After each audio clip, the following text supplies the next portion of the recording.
Hey guys, and welcome back to my channel, Dare, Inspire, Beautify, where you can be daring, inspiring, and beautiful all at once. So for today's video, we're going to go ahead and, get into the back to school series that I started, a couple days ago on, Sunday when I uploaded. Today's kind of going to be like a mukbang, however you say it. I have my breakfast here. It is currently 9:41. I have not eaten today. I woke up at 6:30, kind of did some chores, kind of like started my morning routine. So today I'm going to talk to you guys about like tips and tricks. Last video was about like what to bring on the first day of high school and kind of what we did on the first day of high school. Today we are gonna just talk about things I wish I had known, things I wish I had done since I am now out of high school and going into college. Let me just stop talking and just get right into the video.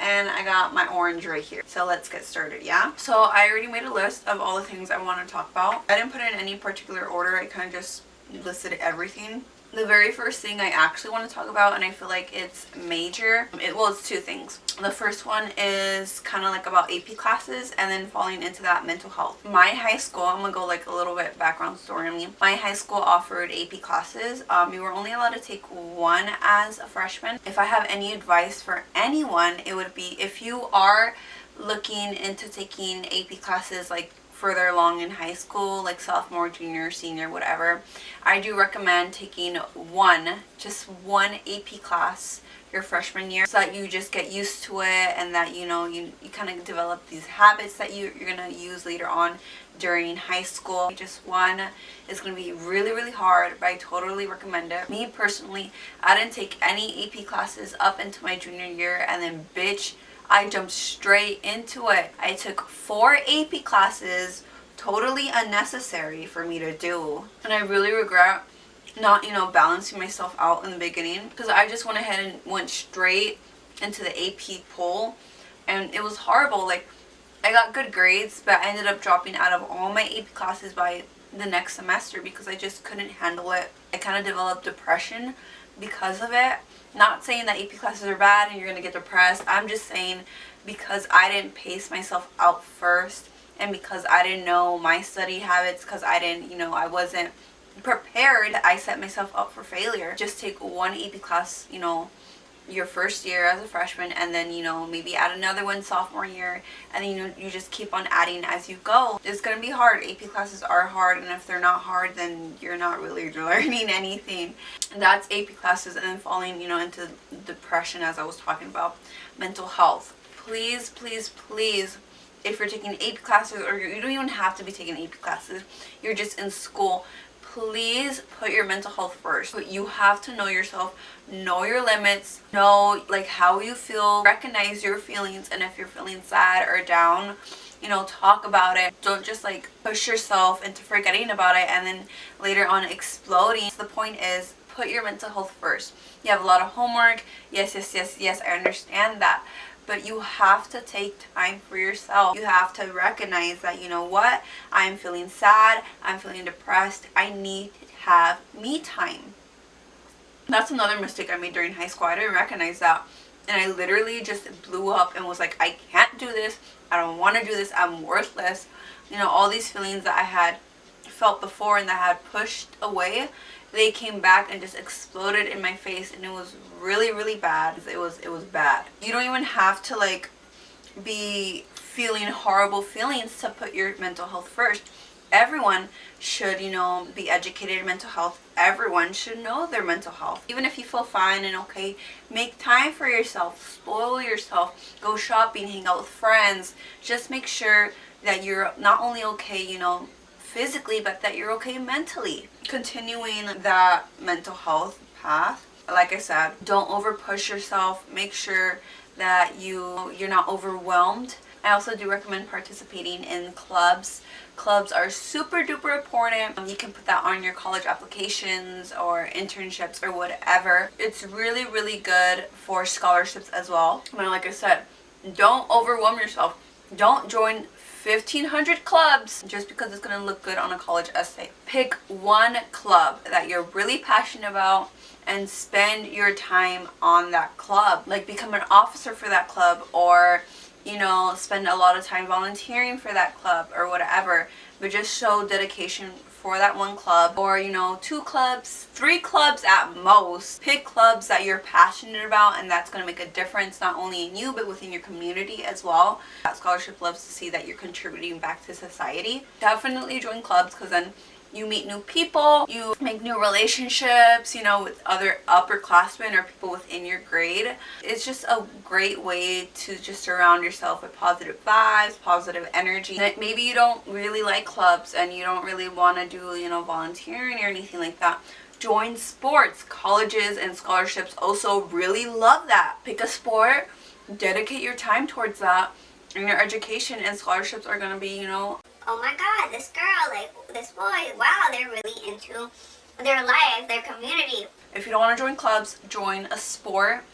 Really gonna help you in the long run. Trust me. One thing I really regret from high school is never going to a game. Well, I didn't go to any football game, and that is my biggest regret, not participating in school spirit. My school, personally, since I was magnet, didn't have any sports going on that except for soccer club, but like I never went to a football game or a baseball game or anything.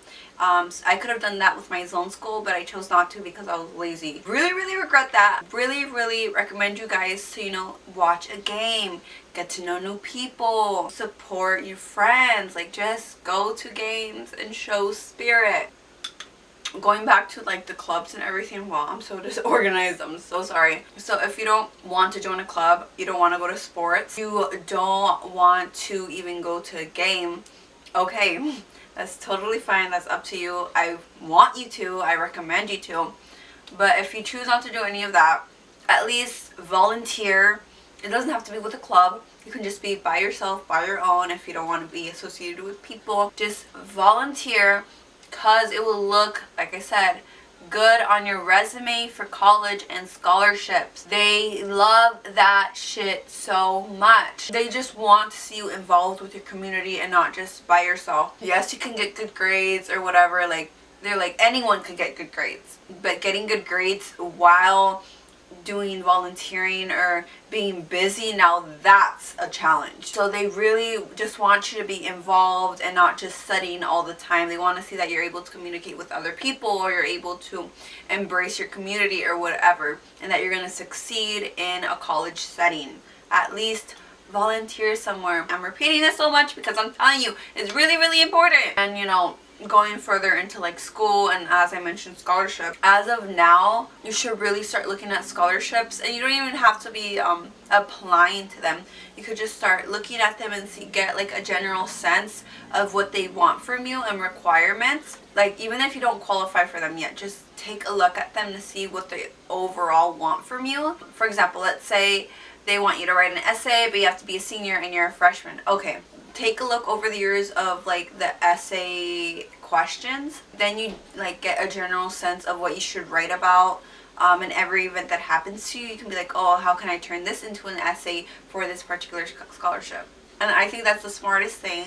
And so when you are ready and you are a senior and you're qualified to, you know, apply for the scholarship, you're like, okay, I already know what they want. I kind of have an idea of what I'm going to write. And you don't spend like weeks or months, you know, trying to figure out, oh, what am I going to write about? These are like tips about how to kind of like study more or be more organized or whatever for school. I really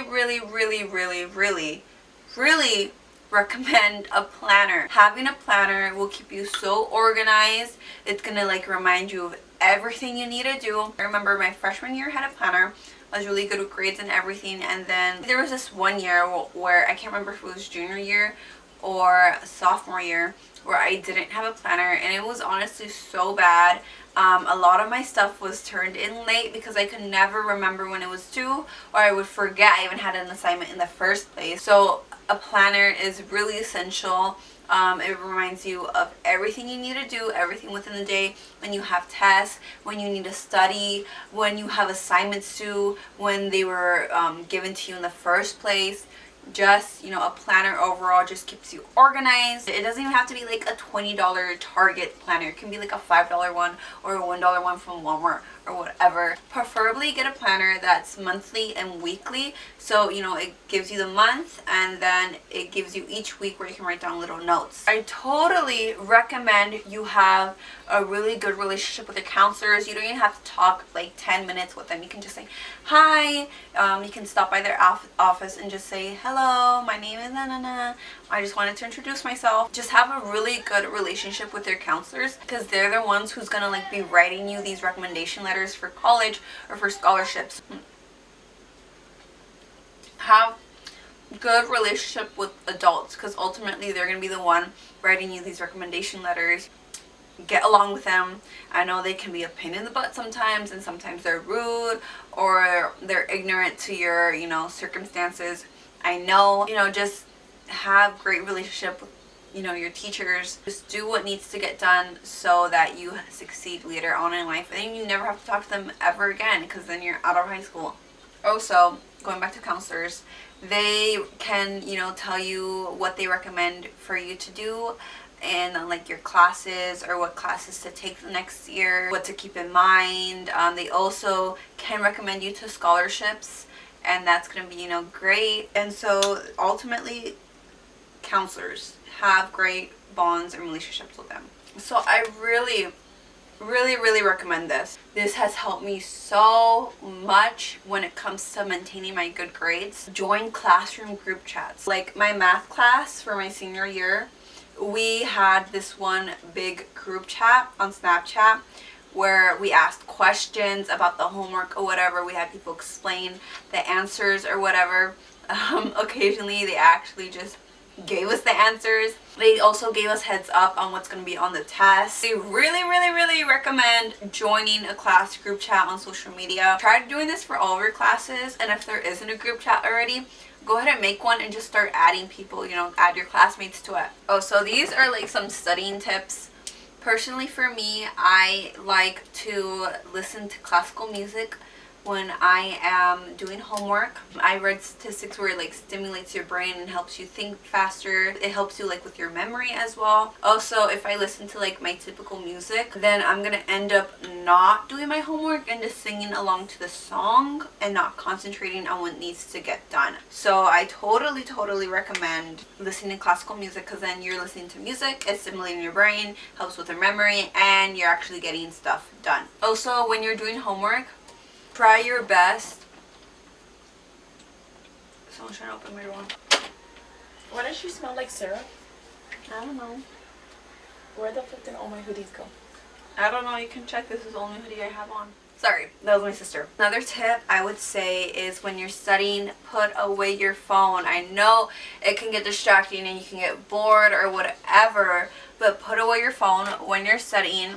Set up time where you take breaks, and then in your break you can be on your phone. Breaks do matter a lot, believe it or not. You can't just be studying continuously. Then your brain actually gets tired and then nothing's gonna stick to your head. I really recommend putting away your phone and just using it during your study breaks. Bitch, I'm tired already. If you're a busy person, try to get like your clothes and like your shoes and your outfit picked out the night before so that you can sleep longer. You're not in a rush and forgetting stuff because you're in a rush the next morning. Just try to develop a routine, and just really helps with keeping you organized as well, and so you don't accidentally forget homework at home. Oh, one last thing before we leave. This is kind of just going back to organization.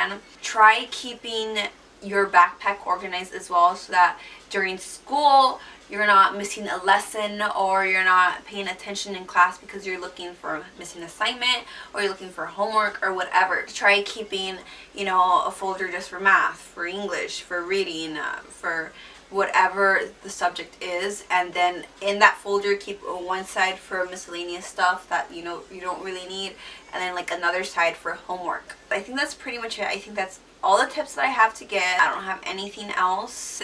So thank you guys so much for watching. I really do appreciate it. If you have any questions, comment down below and let me know. Remember to hit that subscribe button, follow me on social media, hit that bell notification button as well. I really would appreciate it. Remember to live your life daring, inspiring, and beautiful. So Dare, inspire, beautify.